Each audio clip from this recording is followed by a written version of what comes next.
that. Hello, beautiful people. Welcome back to Global Happiness. Today, indeed, we have a breaking news, and this is coming all the way from the table of the lead counsel of Nnamdi Kanu. I'm talking about Barrister Ifeanyi Ejiofor for quite an update. Well, before we go into the news proper, I would like you to subscribe to our channel if you have not done so already by clicking on the red subscribe button. Beside it, you will see a bell notification icon. Please click on it to get notified as soon as we update our channel on YouTube. Well, the routine visit, according to Ifeanyi Ejiofor, said the routine visit to our client Nnamdi Kanu was conducted on the 6th December 2021, and in his usual practice, he extended his compliments to his millions of supporters.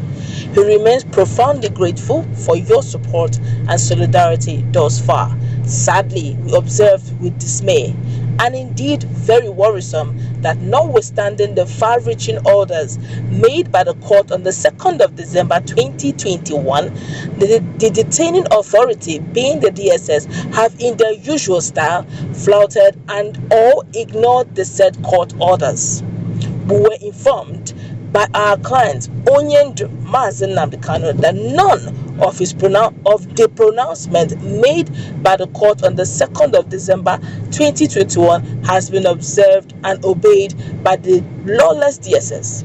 They have unrepentantly continued to treat the orders of the court with greatest disdain. Our client Nnamdi Kanu further informed us that he had not eaten anything since Sunday, apparently being punished because we dared to complain to the court about the harsh condition under which he is being held in custody.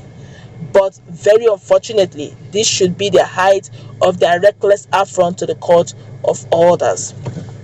At the time her lordship made these far-reaching orders in open court, I did not mince words in bringing to the attention of the court that operatives of the DSS will flout these orders, pursuant to which the court specifically directed me to come back to her with this fact if her order is flouted by the detaining authority. Interestingly, we will be approaching the court immediately with this terrifying development, which is totally unacceptable, grossly condemnable, and intolerable.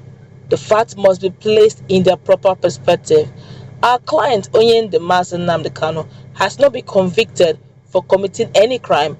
He is still presumed innocent of every unfounded and frivolous allegations against him, and as such, the DSS has no power whatsoever to whittle down the enjoyment of any of his rights clearly protected under Chapter 4 of the Constitution.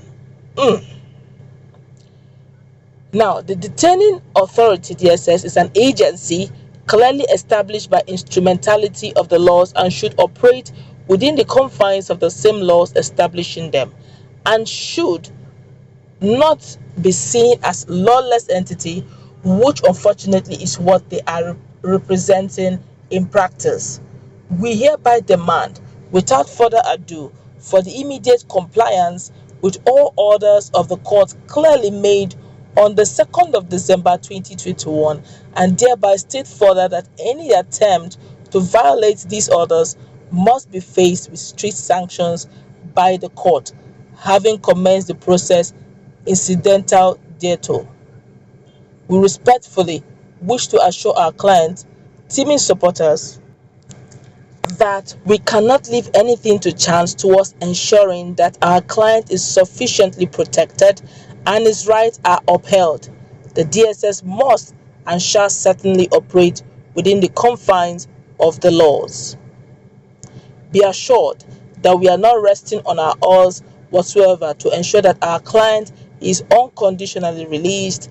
This strategy isn't being discussed here, but it will soon happen. It will happen soon.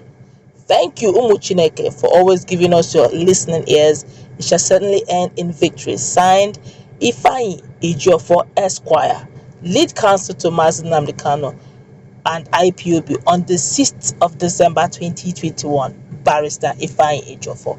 Now, this is quite disheartening, judging the fact that there has been a court order over and over again over this matter. It's really funny that we are still at the same issue. Well, let's see how the lawyer, the court, the judge herself, that's Binta Yako, will react to this, because even before this whole thing started, Ifeanyi Ejiofor had actually said that the likelihood of them not obeying the court order is very high. She said, okay, if they don't come back immediately, even though the court may not be sitting, okay, because according to her, she had a very tight schedule, and then she may not really have all the time to begin to go through court processes. But when it comes to the issue of his rights, fundamental human rights, of course, they should approach the court and they should deal with it immediately. I'm wondering if they flouted the first order, flouted the second one, and this last one they flouted it.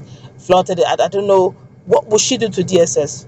I'm wondering though, and this is, if you ask me, if we continue at this level, what are we telling the citizens, that the law is lawless, or the law does not have power?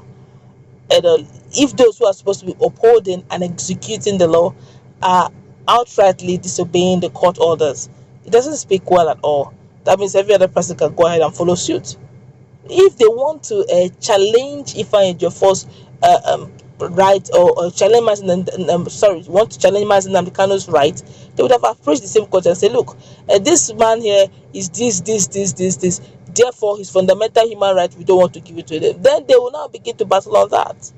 But let's find out what people are saying, because a lot of persons have started talking, and it's quite a very serious one, I must say.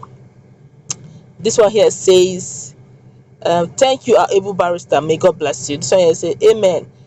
The God whom we serve is with him. No matter what they do, they will always feel massive freedom a must. Okay, massive freedom is a must.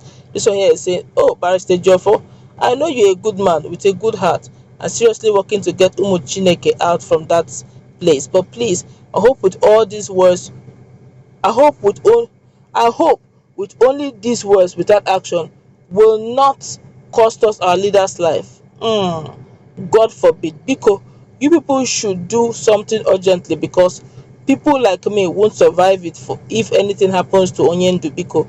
Thank you. Yeah. He's saying let it not just be words. Let it be backed up by action. What, according to Ifeanyi Ejiofor, he said that he has already started doing the application already on that, in that light. So he's not just talking, just giving updates on what is transpiring, what is happening there, so that the people may have an idea of what is going on behind the scene, the ones that are meant for their ears anyway. According to him, there's still some things they're working behind the curtain to see how they can release Mazi Nnamdi Kanu unconditionally, of which he is not saying to the public. But the ones that is meant for the public, he's releasing to the public, and he wants the whole world to know how Mazi Nnamdi Kanu is faring after he asks for his fundamental human rights. It doesn't mean that he's just talking without doing. I'm sure he must have started doing the necessary filing. Let it be on record that such a thing is happening. I guess that's where we're going to wrap it up. What's the take? Having known that this again has been flouted, I just hope truly, just like the young lady have said, it's not just about talks. I hope that actions backed up with the talk. That's what we're going to wrap it. Let's put in that conversation, please.